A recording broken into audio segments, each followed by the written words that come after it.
Hi and hello and happy new year. Welcome to episode 58 of Going Over. I, of course, am Fred Slow alongside me, Saleh Taylor, and we bring to you today a very special New Year's episode. The tag team champions of Duke City Championship Wrestling, the Chili Champs. That is Tommy Two Scoops, and that is Turbo Tony. Welcome, boys. How are you? We are fantastic. It's a new year. We ended 2024 on a fantastic note. All right, great show at the El Rey, great turnout, great matches from top to bottom, and here we are now heading into the new year. Good morning. 58 is actually my lucky number. That was what number I played in football. That's always been the number that followed me everywhere. So how fitting that today is episode number 58. I like that a lot. And Saleh Taylor, welcome. Good morning. Hello. How you doing? How you feeling? What is happening? I'd like to welcome the Chili Champs, even though it's a little bit base that they want it. It's whatever, man. But I'm trying to use that word. I'm trying to stay hip. I think my nephew's niece is about to correct me on that soon. Mm-hmm. I think if you want to use the word, you should at least try to use it properly. Yeah, I should. Yeah, that's probably your first step. Oh, that was based. There. The fun thing about you starting with that number analogy is a neat one because we talked about this before the Chili Championships, Tommy Two Scoops, that this was your 100th match of your career at the historic El Rey this past December the 28th at the Bosque Blizzard. Obviously, we talked about you two becoming the Chili Champions, and we'll go into length about that. Talk to us about your first 100, Tommy. Talk to us about your pro wrestling career, how it started, where you thought you would be at this point, and kind of the journey getting here. Well, I started at Duke City when I was only around 26, 27. Yeah. And so that was over only a year ago. So within this full calendar year, well, maybe a year and a half, I got tons of reps, and specifically like a Rocky Mountain Pro where Tony and I will drive up to Denver, Colorado, and we get 6-7 matches per weekend, right? So that really boosted that number. And then we did like the state fair, there goes another 3, 4, 5, boom. We do these flea market shows. We get three matches in 2 hours and stuff. So that really just helped boost the number when you're getting these 5-minute matches and stuff. But those are all official matches, right? So it shows how far we've come in just 1 year when I started with Duke City. It was a really special night. Yeah, when you said started at 26, 27, you don't mean years of age. You mean total matches wrestled.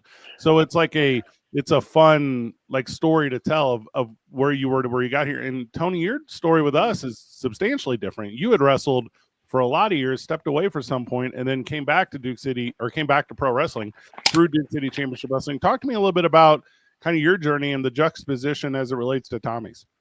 Yeah, so like you said, it's a very different path that I've had because I've been wrestling. I started wrestling in 2009 was when I made my wrestling debut. So wrestled from there until about 2017. 2017 is when I stepped away for a few years. The short version of the story, since we have a radio timeline to fit in, is a whole bunch of mental health stuff just all came to a head and boiled over all at the same point with depression, bipolar disorder. That's when I was diagnosed with bipolar type 2. And it got so bad that I chose to leave the States. I moved to Australia for 5 months. I bought a one-way ticket. I didn't even have any ideas or thoughts on coming back. Like that was just going to be my hideout for the rest of my life. Mm-hmm. The expensive and very lengthy immigration process in Australia played a heavy part in convincing me to come back to the States. So that brought me back in 2018. Still didn't wrestle until about 2021 when wrestling started bubbling up again in New Mexico. We had a company that slightly predated Duke City that was doing a handful of shows a year. You're talking about got me back. Dynamic Wrestling Entertainment. Yep, Dynamic. Yeah, okay. Destiny's who I started with in 2009, and so that got me back. That pulled me back into wrestling and got me feeling like, okay, I can do this still, and I can do it better than I was doing it before. And Duke City came around, gave me a platform and a place where I could work on actually doing it better and becoming a better wrestler than I was before I left the country. Well, love that. And congratulations on your journey and your return to, not just your passion and your hobby, but life, because the craziest thing about mental health, and I think Saleh and I have talked about this at length, is at least for individuals of our nature, it's not real until you suffer from it, and for me, because you're familiar, I have a similar story. I live in Albuquerque because I went through this type of life, and what you're able to do is, with time and self-soothing and those approaches, and then the things that once brought you joy, because that becomes void, those things that once brought you joy, they return to you, and is it always the exact same? No, it is not, but there's a level of it, and there's an embracing of it, which is tremendous. So thank you for letting us be a part of that story. The story of the tag team belts is just as fun. So we started Duke City Championship Wrestling 18-ish months ago, May of 2023. It's just been tremendously fun. It works out to be more than a show a month at this point, which is kind of crazy to think about. But the tag team titles have been a long time coming. The tag team titles, the Chile Championships, we weren't going to have them at first. I had reached out to, we talked about it earlier, Destiny Pro Wrestling, and then our not Destiny. Help me out here, boys. Destiny. Yeah, Destiny. We reached out to Destiny, and they had tag championships forever. And I was like, hey, it'd be a fun homage. I was like, you guys were in the game for like 15 years. Like, let's bring those. Let's use your titles, like, as our titles, and tie all these stories together. And my ignorance at the time of starting the promotion was I didn't realize how difficult it is for promotions to coexist and work together. There's a weird dynamic there that I just didn't know, because I've come from the world of radio, and Saleh comes from the world of TV, and it's different life. And so anyway, so as we're doing this, it's okay. Well, that's not an option to us. Let's build our own. Let's do some stuff. And you guys know me. I love NASCAR. I want to put a sponsor on everything.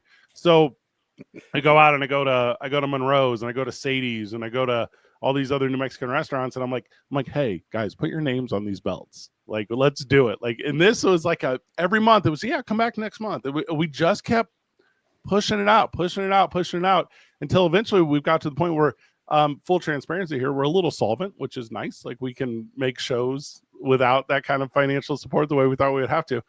Where it was, hey, we're going to end 2024. We're going to make a big splash. How do we do that? We do that with the inauguration of them. We do that by crowning them. And the dynamic of the show is what it is. But putting you guys in the main event, you guys have both been in the main event. Tommy, you haven't. This was your first main event for us. No, I wrestled Thunder for the belt. That's right. Yeah. And then Tony famously in that ladder match that people still talk to me more than a year later, and the introduction of the titles, and it was incredibly fitting, right? Because you guys being here from Albuquerque, being part of the Duke City, your wrestling, we kind of go into all that stuff, and now your titles, right? So the idea is, how do we, you're already in the history books, like, how do we give you guys opportunity to share those stories and be able to get those things out in front of people and talk about the quality of them too, and Joel Ruda, but how do we get those in front of individuals to tell the story of pro wrestling and connect with others? That's what I would place in front of both of you, is like, what is that creative path we take to make sure the city of Albuquerque understands the existence of pro wrestling here and the legacy that hopefully these titles bring? Well, I think these titles are really special because it's real life. Like, it's not a gimmick. Like, I actually love red chili. I actually love green chili. Like, that's actually part of my life. The same thing with 2 scoops. Like, I actually take 2 scoops of pre-workout before every workout every single day. Every match, really. So that's real life. That means that's my world. That's the world I live in. So to be the green chili champion is, I eat green chili every single day. So I think the people in New Mexico would appreciate someone that they could relate to. I'm out here. I'm at my parents' house in the ranch for the holiday. I'm going to watch some college football, and guess what's on the menu? Red chili last night, green chili for breakfast. And I'm going to go drink my scoops, and I'm going to go work out and get ready for my next match. So I got a question for the new champs, man. And you know how the Route 66 championship is a fighting championship, just like Angelica Risk everywhere she goes with that Nightmare Factory championship. That is a fighting championship. Is the Chile champs, is the Chile titles fighting championships? Will you be putting these on the line? Because I know that y'all get your reps in, y'all hit the road heavy, y'all hit it together too. Fred, this is also a question for you too. Are you ready and willing to bring in a couple other people who won the titles from another promotion? Because who knows what could happen? MK Army's everywhere. I'm just saying, MK Army. But like, are y'all ready and willing to be the fighting champs and Well, just put them on the line everywhere. if you're asking me first, I don't even know if we're going to have the first opportunity to defend him here. The way I heard from a little bubblegum bee out there. So my understanding is you guys are immediately taking them on the road. You guys are immediately taking bookings elsewhere as the Duke City Chile champions. Permission doesn't, I believe, need to be given for that. That's not my decision, the ownership decision to make. I think as long as you come back with them, and if you don't, you got a lot of work on your hands. But yeah, that's my opinion, Saleh. Yeah, take them afar. And as far as bringing in people, I mean, heck yeah, right? Like Duke City Championship Wrestling is going to put two of their top guys against any two top guys that are out there. And we're going to do it at the El Rey, or we're going to do it at Comic-Con, or we're going to do it at the Rio Rancho Event Center, and all these fun staples of the Duke City. Yeah, it's like I said at the end of our match, and Fred was in the middle of the ring with me when I said it too. This is an open championship for any tag teams that show up, right? The past few shows, we've brought in a ton of tag teams. We brought in Sky High, we brought in GFY, we brought in Power and Privilege, Pretty City Express. They're still here. We have tag teams here, so anytime they want to step up, they can come on up. Saleh, you're doing something with Ronan. You want to step up? You got it. That's And the tag team I fear least is for sale. That's the ones like they should be number one. Get the easy, get that. And when we get tired of beating them over and over and over again, Tommy, we'll absolutely take them on the road. We'll take them to Rocky Mountain. We'll take them to PCW. We'll take them to Slam U. We'll take them back to Iowa. We'll go to SCW. Right? We'll take them all over the place. There's a bunch of guys down in the South Plains as well that I think would have some interest. Because you guys know how it is. 2025 is, well, I'll just be transparent. It's the year of Saturdays for Duke City Championship Wrestling. We had a lot of success with Thursday wrestling up until this point, but now that we completely transition to the weekend, what does that do? That opens up opportunities for individuals that, not by choice, but by circumstance, couldn't be here. And now that those options are here, there are some really big names. There are names like Charlie 50, who's been a part of us forever, and that door is always open to him. Phoenix, the door is always open to him. Let's talk about Chris Watson. Let's go. Yeah. Let's talk about Lamigra. There are these individuals that believe, and believe me, they believe that they think they should have those titles without even being in the building one time with them, which is a crazy concept. What we have to do, though, is keep exploring, and we'll do it after the break. Whenever we get back, it's more Going Over on 95.9 FM and AM 610, the Sports Animal. Welcome back to the program. Welcome back to Going Over. I, of course, am Fabulous Freddie Fame, the last professional promoter. I was a showrunner last week, which I'd never done. We'll talk about that at length as well. Saleh Taylor with us. He is terrible. Saleh, welcome. Yay. Based. I think I used that right. I'm saying based. It's like fetch. I'm making it happen, man. It's a thing.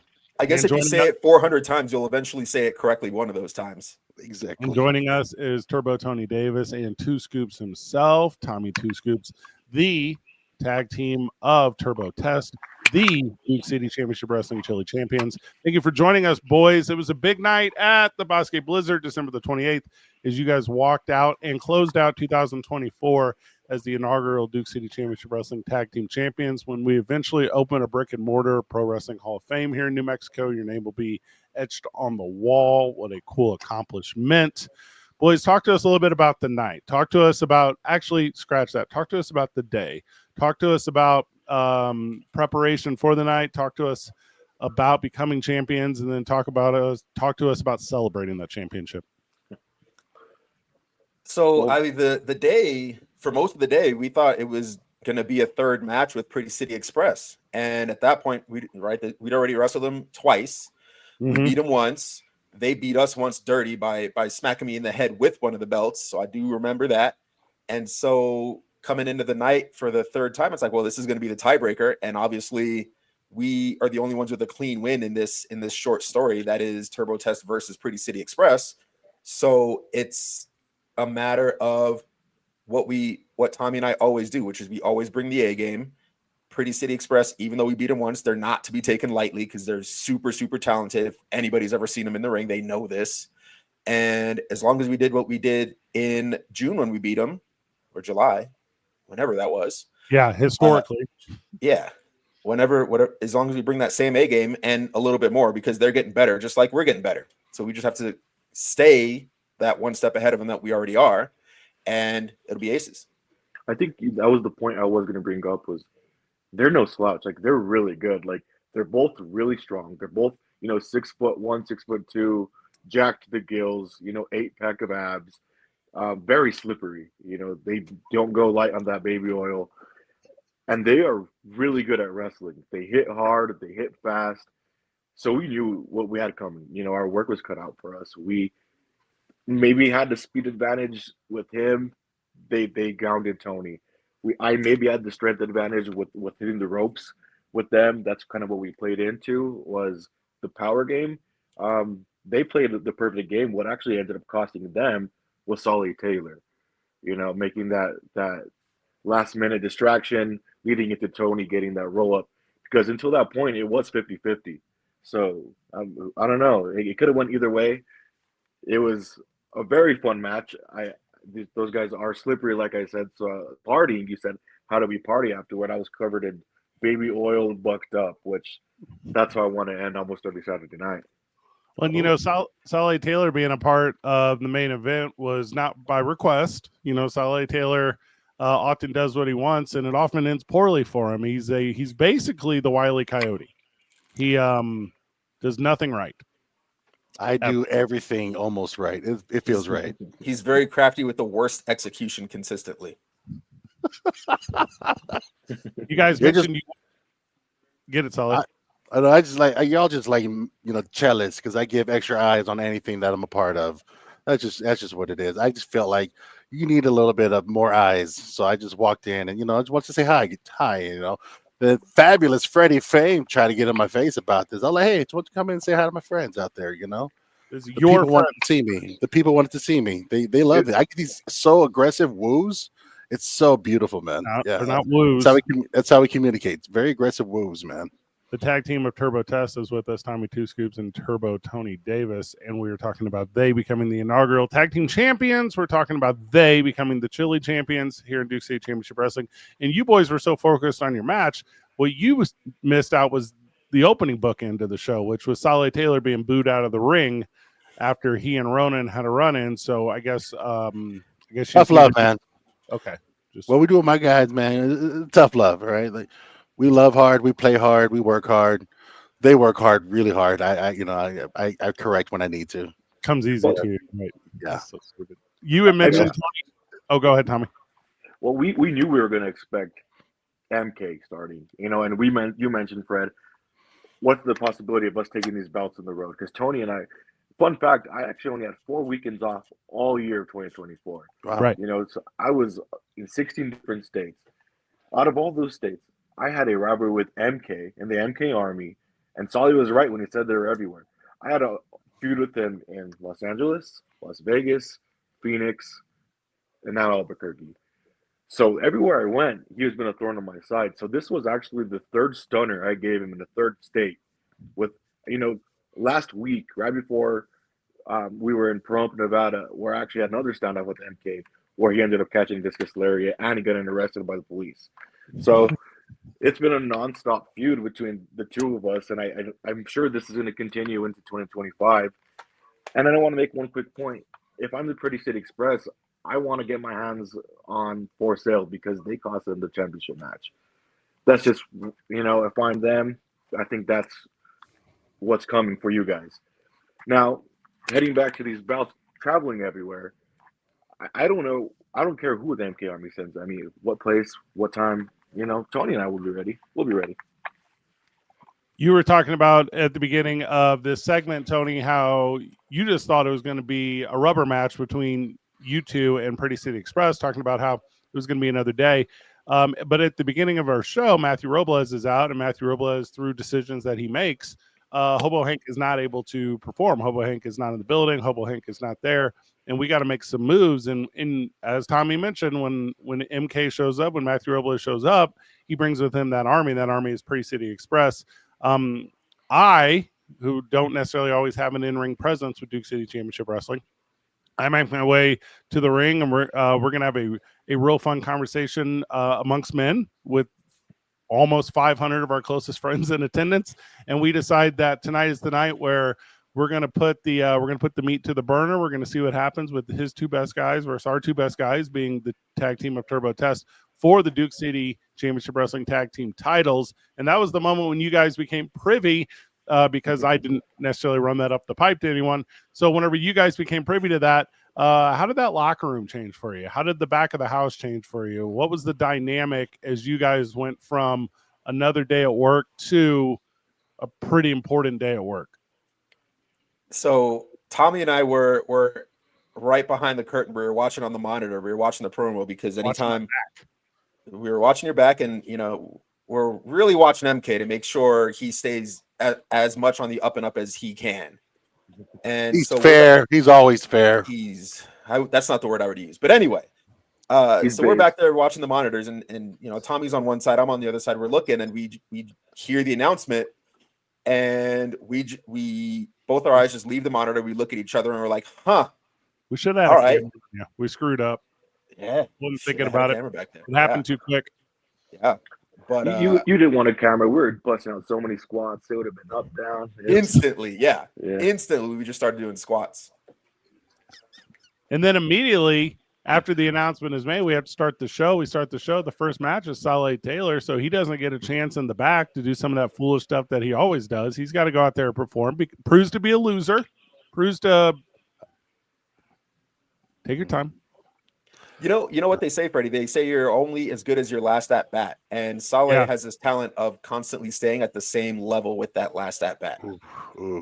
Just oh man, y'all he stays at base because I'm trying to start this new year with a new attitude, and you guys, oh man, I didn't take the 1, 2, 3, man. That's all I'm saying, man. But I will say a very strong debut by Eldon for now, man. Like that's For Sale is growing, and your boy don't have to work all the damn time, man. I'm just saying, hey. Wait, when were you working? Oh, not today, Satan. No, yeah. Your boy was working, man. All of my closest friends out there with his aggressive woos and the half peace signs. It was awesome, man. I loved it. I was still happy. I was grateful. They were happy that they were in my presence. Oh man, yes. All right, I'm pulling up the cagematch.net database. Okay, looking at something here. Sky High. Okay, so it's Mondo Avion, Robbie Avion. They defeat For Sale, Ronan and Saleh with Eldon. There's a lot of nuance in there, man. A lot of things happening there. They didn't just defeat For Sale. It's not like they won. It's like we let them have it. That's how it should have been written. Speaking of Sky High, I think that they're another team that should be at the top of the list for the contendership for this belt. Because we wrestled them the last show, and they took it to us, and they were jumping all over us, inside, out of the ring. They're really good, and I think that and if it was their night, they could have won these as well. They're right there. You know what? I got to agree with you on that one. They hurt. I did not expect that, man. They say big surprises come out of little packages. Man, those boys came out ready to fight, and I like that. I welcome that, but I didn't expect that. They're also Albuquerque natives, which is like a big part of what we do. I think they currently reside, not to tell their whole business, but I think they currently reside in Las Vegas, Nevada, and they come in, I think, on a private jet. I think that's my understanding. They come in on a private jet every single month to perform for us. And if they were to acquire the Chile championships, I think they'd also be a good representation of it. No offense to the current title holders, but it's not necessarily like anyone that's going to have opportunity for it wouldn't be deserving of it, because I think that's the elevated level of talent we have now. And that's like part of the growth story of Duke City Championship Wrestling, right? It's, these big forces come in and they draw attention from other ones, and not to be weird, but we haven't called anyone to come out in over a year. It's they call, we're the hot girl on the block all of a sudden, and she got some work done, and that hot girl work was these tag team titles, and more people are going to want them, and it's going to be incredible. 2025 we'll see these titles defended at the minimum a dozen times in Albuquerque, and possibly 2 times as many of that, depending upon who the champions are and where they're traveling. So yeah, a tremendous start to it, a tremendous representation of it, and how excited we are in this promotion to have Turbo Test doing this, as opposed to some losers, like Saleh and Ronan or something like that. Wouldn't be good. Based. Yeah. Generally, our tag team talent is fantastic, right? The thing about generalities like that is there's usually an exception, and I think you just called out who the exception is. I'm always the exception to any and every rule. You're welcome. All right. You're welcome. Being the exception doesn't always mean I hear what I hear, and I heard well. I am the exception to any and every rule. You're welcome. We're joined by Tommy Two Scoops and Turbo Tony Test. We're talking the world of pro wrestling. We're talking Duke City Championship Wrestling. We are talking tag team titles. And I think when individuals get into pro wrestling, they don't get into pro wrestling to be tag teams. They get into pro wrestling to be singles competitors. They get into pro wrestling to tell their stories. And your guys' story came together in a very fun, very organic way. And we're going to talk about that whenever we get back from the break. You're listening to Going Over on 95.9 FM and AM 610, the Sports Animal. Welcome back to the program. Welcome back to Going Over. I, of course, am Fred Slow. Alongside me, Saleh Taylor. We're joined by the tag team of Turbo Test. That is Tommy Two Scoops and Turbo Tony Davis, who have been a tag team for, what is it, about a year now, boys? Is that how it worked? Yeah, since last year. Yeah. Coming together here in Duke City Championship Wrestling. You guys had not had exposure to each other before. Is that correct? Our first match where we actually competed against each other was at Explora with Duke City. And that was our first time in the ring with each other. Yeah, that fun Teen Center match was a really cool night over at Explora. So thank you to they for having us. And then from there, obviously, Tony, you were going down a path of redemption, in the world of pro wrestling. And Tommy, you were ascending in front of a lot of hometown fans, right? Like, this is where you're from. You were regularly bringing a sizable audience to see you perform, and they had a lot of support behind you. You didn't necessarily felt originally that you needed support in the ring because you had so much in the building. Talk about the idea of bringing Turbo Tony Davis into your mix. And Turbo Tony, talk to us a little bit about why you were excited to partner with Tommy Two Scoops and work towards this goal. Yeah, so like I said, we wrestled with Explora, and that was one of the first matches. And at that point, I was 20 matches in, right? 20, 30. And I was really excited to get into a match with someone that was at that quality of a level, right? So I'm trying to prove myself. And I ended up getting the win at the last second. And then we ran it back a couple of weeks later in Las Cruces in May. When he got the win, we ran one-on-one. Mm-hmm. And that was a 20-minute back and forth. And he ended up getting the roll-up one on me. And I realized he's the real deal. He's smart. He knows what he's doing in the ring. He's a veteran, essentially. And I'm less than 50 matches. I need that I guess I wanted to pick his brain, and I really needed to use his knowledge. And every time I asked him a question, whether it was about wrestling, diet, fitness, he had the answer. It was punctual. He was helpful. So outside of wrestling, he really helped me elevate my game. And then vice versa, anything he wanted to try new, I told him to come to me. And it was one of those things that just clicked back and forth. So when it happened that night, when my partner got stuck in Boston, a guy that I trained with, I was looking in the locker room. I needed one person. Who can I ask? That night, Turbo Tony actually had a one-on-one match against NWA Brian Idol, which that in its own right is, that's a full night of work. And he's the first guy that came to mind. I asked him, and without any hesitation, he jumped on it and did double duty because that's the kind of guy he is. He's based. He's not afraid of. He's not afraid of the challenge. He's up to the challenge. So I think that's where it started really.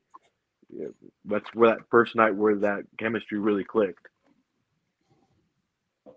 And Tony, talk a little bit about that's not radio. Talk a little bit about you two coming together and then how that combination is taking your journey, not just here in the Duke City, but across this country.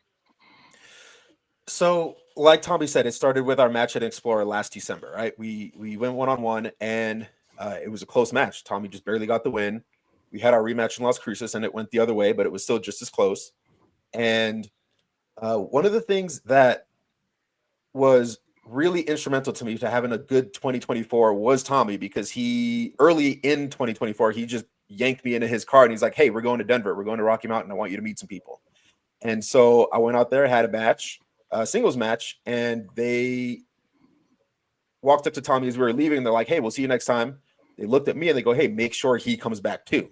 Nice. And at the time, I had other stuff going on. There were some Duke City shows and some motorcycle stuff that I already had planned. So it took me a couple of months to go back. But that's another one of my regular homes because of Tommy, because he yanked me in the car. He yanked me over to Iowa with him, and we had some great matches there. We had some fantastic tag matches there. And the more we spent time together and the more we wrestled together instead of against each other, the more it made sense for us to work together because we have a lot of the same values both in and out of the ring. So we both value going to the gym and getting as strong as possible because we know how that helps you in the ring and how much it helps you outside of the ring. We're both personal trainers. We both value good diets. We both value a lot of the same stuff. And the more I saw that, the more it made natural sense for us to stick together. And so that's why when I had that match with Brian Idol, Tommy came up to me and asked me to hop in that spot. Instantly, I was just like, yeah, no, let's do it. Let's go. And at that point, we'd already wrestled as Turbo Test once in Duke City because we wrestled Tyler Copeland and Jaden Monroe. Right. And that match also went fantastically. So it's a steady stream of we have the in-ring chemistry and we have the in-ring ability to do what we need to do as wrestlers, which is win. So from there, it just became it almost seemed like a weird sort of fate that Tommy's partner got stuck in Boston because it gave us the opportunity to work together again. And I think that second outing at Duke City is what solidified us as a tag team for the company. You're talking a lot about... Yeah, go ahead. I do want to make one more point. Is it that tag team wrestling is really hard? You know, it's a lot of people think it's way more complex than singles wrestling because you can't just rely on yourself. There's 4 other people in the match, right? Yeah. So it's so many moving parts. And when I first got to Duke City, I remember the first couple of tag matches I witnessed. I was I'm not going to say disappointed, but it was an eye-opening experience when I would hear people say, "Oh, I have a tag match, I have a night off," and stuff like that. Like, "Oh, I have to take it easy. It's just a tag match." Oh. Because in my head, that is the hardest match of the night is the tag match, you know? So that was one thing Tony and I started working as a team. We said, we're going to elevate this tag division from the base up. No more nights off, no more lazy tag matches. And I think we've been successful with bringing the boom. Well, you guys are talking a lot about shared values. You're talking a lot about, fast friendship, and you're talking a lot about what's allowed you guys to congeal. We got a really good question from the live chat, right? So, friend of the show, super fan Duke City Warriors asks, what's your take on the belief that tag teams in pro wrestling are destined to fall apart eventually? What is your guys' opinion on that? Well, look at the Hardy Boys. Yeah. Look at New Day. The exception to the rule. Yeah. Again, right? Generally, tag teams fall apart, but generally leaves room for exceptions, and sometimes exceptions go in a better way than Sally and Ronin. You got the Hardy Boys. You got New Day. They sort of fell apart, but they're still sort of together because they booted out one person, and the other, you got Kofi and Xavier still rolling together. That's like when Ronin and Alden kick for sale out, and then they make their own. That's like that, and then it becomes a better team. Yeah. So you wish. Yeah. The Usos. So it's the odds are, right, to be totally objective, the odds are that a tag team falls apart because there are way more examples of that happening than not. But there's still an opportunity for them not to fall apart and stay and actually grow together, whether they actually stay apart or not. Like you look at Edge and Christian, they're still super close, even though they're not officially a tag team anymore. I'd say it also speaks to like where the show could be. Like in a bigger show like WWE, they have to have like a certain minimum of ratings. So a lot of times they go for the big shock value, and all right, we'll just do a quick storyline, and these guys are beefing, and we're going to break up a tag team, and then they realize that didn't work. That was a bad idea. But also, I say from a story perspective, sometimes it speaks really well to the human. Like the actual humans of the show, of the team, where a lot of the times, y'all can attest to this. When you see the same person and you work with them, and yes, y'all got it, you good, but then some of the days it's off, and then you realize you're growing apart, and like you have to come to the realization, but like no, we still got to do this, and You see a lot of relationships when people that should not be together anymore are still trying to be together when everything else is falling apart on that. That speaks to the human condition, I'd say. That's me and you. I hate you. I see Oh, you. I hate like your I love when you give me the half peace sign because it tells me that you still have some love for me. It's almost there, you know. But I just love there are stories to that. But then like when Matt and Jeff like they had their falling out, and then like a year later they're back together.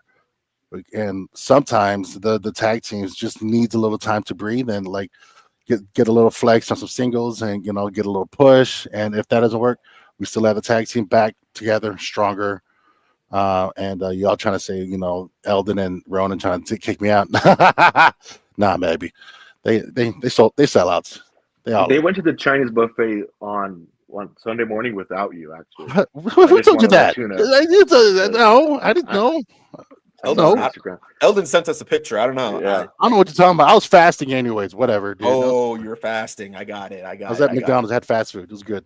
But I do want to make one point: is being the fact that Turbo and I have wrestled each other a couple of times, we already have that respect. So I don't think we have that urge to see who's a better wrestler. A lot of times tag teams break up because one person thinks is better than the other. Well, we've already proven to each other that we beat each other. So I don't think we already earned each other's trust and respect in that way. So I think that's something we don't have to worry about. And I'm actually somewhat of I have a lot of tag team experience. I'm over 520 days the Phoenix Championship Wrestling Tag Team Champion right now. Ooh, with a good friend that Turbo knows. And we've actually I beat Devin Reno for that belt too. So then I beat him for this one. So it's only a matter of time before I beat him for the Duke City Heavyweight Championship, or I beat him for the PCW AZ Heavyweight Championship. So I know that day will come. It's just a matter of if I get to work with him before he gets signed. He's that good, quite frankly. That being said, I haven't lost to him yet. So all open challenges, I think it might be fair. And just because I know they're Pretty City Express is upset with For Sale. We're upset with For Sale. Pretty City Express doesn't like us. I think it might be in our best interest to include all of us in some sort of match. There's so many different things you could do with tag team wrestling where there's 4 corners and there's 4 teams. And I could think of 4 teams right now, And I think those are all first-time matches that Duke City Championship Wrestling hasn't seen. And I'm saying we're going to put the belt on the line every single time. And I see Mr. Happy in this chat, and I know that he's someone that me and Turbo could trust. And I'm pretty sure there's 3 of you, right? Alden, Tristan, and Saleh. Well, there's 3 of us. So if you want to do all 3 versus all 3, all belts in the line, we could do that too. We'll talk to my people to see how it determines from there. I answer to a higher calling of people that gets me a lot of money. Who, Moana? I mean, good question. Is it Moana calling to the ocean? Man, honestly, they haven't gotten back to me yet, and I wonder. I thank you for reminding me. I got to reach out to them. It's a new year, new me. Back to the ocean, baby. Let's go. And you guys are. I think you're aware of this. You might not be. I know Saleh is. I just bought a hexagon ring. Like we can do anything weird. We can put 6 tag teams in there. Hey, guess what, Tommy? I got experience in a 6-sided ring, so I got you. There we go. I do not. I don't even know how to build it. It's gonna take some work, boys. It's gonna take some work to get that thing together. In your main event victory at Bosque Blizzard on the 28th, it was you two, the team of Turbo Test versus the Pretty City Express, recently rebranded, which by the way I'm a fan of. I put a little bit of work into finding that branding anywhere else. Does not exist. Those guys are doing it in a very good way. They had MK in their corner. You had me in your corner. That's not going to be our formula moving forward. You guys definitely do not need my assistance. But was there, in your opinion, any sort of advantage to having support out there? Is there any sort of advantage when a tag team is not outnumbered the way that you guys traditionally have been when you're going up against a Matthew Robles and Associates? It's great to have that scale balanced, because when you have MK specifically out at ringside, he's incredibly crafty. He's as slippery as Pretty City Express without the baby oil, which is weird to say. Nice. But he's always where you don't think he is, and he's willing to do anything it takes to tip any matches in his favor. So it's fantastic to have somebody like yourself that is willing to stand up to him and look him in the face and say no. And there's that meme picture going around right now of MK on the floor and you yelling at him through the ropes. It's that, right? It's knowing that you don't have to worry about MK. Now you can just focus on the actual wrestlers that you're in the ring with, and knowing that they're top level talent too. So now you can bring your talent to match theirs. On a personal note, I'd never main evented. I'd never been part of a main event thing. I'd never spent any time in really character-wise in front of the audience. So it was and I think we talked about this a little bit before we went out. It was such an interesting opportunity for me as an entertainer, because most of my life is right here. Most of my life is radio. Most of my life is whispering into this microphone and being able to give emotion, in such an intimate setting with headphones and one-on-one long form conversation, and to go out in front of the pro wrestling audience, which I think by main event time was just right under 500. And then after you guys won was still just under 500 because no one left the building. So that was incredible to me, to go out there and have to create an energy in a moment, to have to be as loud as humanly possible, and be as exaggerated as humanly possible, and be as big, and I'm already gigantic, as humanly possible to tell a story. I told myself, a little inside pro wrestling right here. I told myself when I went out, like the interactions with Robles, I was just going to have one message, and that was, I hate you. Like, that's the only message I'm going to try to convey. I'm not going to do it creatively. I'm not going to tell long stories. I'm just going to repeat the phrase, I hate you, over and over again. And hopefully that lands on someone's ear somewhere in the building. And then at the end of it, at the victorious moment, at least for myself, and you guys take this one home after this, in that moment, all that hate was gone. And it was love for the new tag team titles. It was love for you boys being in that championship position. It was love for the crowd that didn't find the exit doors afterwards. And it was a roller coaster of 22 minutes. And how fortunate and thankful I am that you guys allowed me to be part of that and be part of that storytelling. You did awesome. Thank you. That's an art form too. There's so many moving parts, especially if we think about how many people were in this match. We got the referee, 2 people wrestling. We got For Sale. We have MK. We have you. It's a lot of moving parts, and there's a lot of eyes on not just one person, and you did a really good job of staying out the way as far as people getting thrown out the way, and you did a really good job of keeping order, stopping the losers like Sully from ruining the match. You did a really good job of setting up the stage of this match means something now, because without you, this match didn't make sense. Without you, this match didn't work.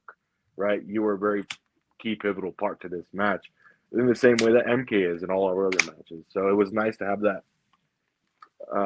equalizer, I guess you could call it.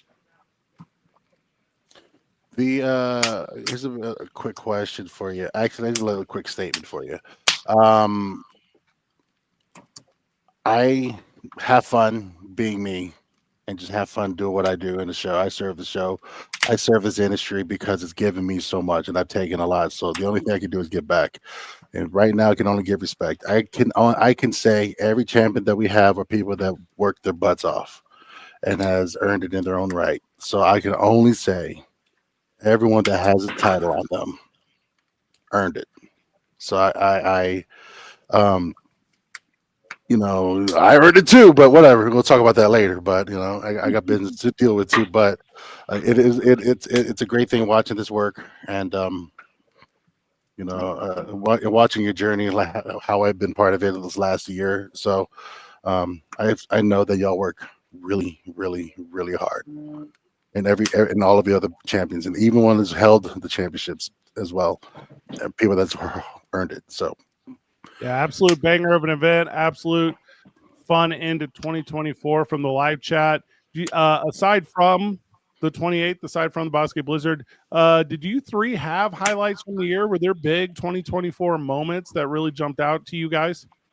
My favorite moment it wasn't actually during a show, but it was walking into the Rio Rancho Event Center for our first show. walking in through that back door and then looking up at the big screens on the sides and seeing the Duke City Championship Wrestling logo animated on the giant screens. That to me was a super powerful moment. I like that. I like the one where I had all the good guys hold up Solly and I gave him the discus lariat, boom, and I sat on his head. That was a fun one. I have three. I think it's every time that I gave MK the stunner. You know, those are my top three from this year. And each time it got progressively worse and worse and worse. It was better for me every single time. There's so many memories, countless memories. I was just looking at pictures for the 2024 recap, and oh yeah, I forgot I did that. Oh yeah, I forgot I had this really good match. I forgot about this night. There's just too many fun things that happen with this company, and it's crazy how fast it goes because it feels like we were just in Las Cruces, right? And now it's already the next year. Saleh? Honestly, getting back in the ring this year, and Jacob being the catalyst to, like, he told me he'll only come if I work in the ring as well. So reconnected with my family in that sense. I'm grateful for that. Yeah, Jacob Fatu coming out and being a part of Duke City Championship Wrestling last year was a major highlight. I think I was very excited about. You know, on a personal note, how fortunate that series of events was. Jacob coming out, adding a level of validity to the product was big. I then, that following weekend, this is like a year ago, went out to the NWA. Went out there, met with Brian Idol in Florida to talk about, you know, the opportunity of our promotion and what we can do with the NWA. And now the cat's out of the bag. You know, obviously we're working in a partnership with them, which has been just really incredible. And then getting that chance, you know, to go and, you know, sit down with Billy Corgan and talk about the direction of the company and how these two things can work together, and do that all alongside, you know, my co-owner Hobo Hank, and just kind of take an idea and move people to emotion with it, you know. So just an incredible calendar year, an incredible organization. How fortunate we all are. We need final words, boys, because we got to wrap this one up. What do you guys got to wrap up 2024? Who's next? Nice. That's it. We listed off, earlier we listed off a bunch of places we want to go and take these championships to defend them. And in my absent-mindedness, I left off the NWA. So add that to the list of places we're going to take these too. Pretty good. Yeah. You know, I got business with y'all. I got business with the clown to deal with. Either way, you know, if my people allow it, because I answer to a higher calling. The ocean calls me to me every now and then. But you'll see me when you need me. You realize you live in like the desert, right? There's half a beach here. I think that's the issue. He's waiting for this ocean to reach out to him, but he lives in the middle of the desert. That's why he can't hear anything. It still calls to me, baby. I'm only hopping skip away. The tingly Polynesian Saleh Taylor. How great that is. For Saleh Taylor, for the tag team of Turbo Test, I am Fred Slow. Good job, everyone. Keep breathing.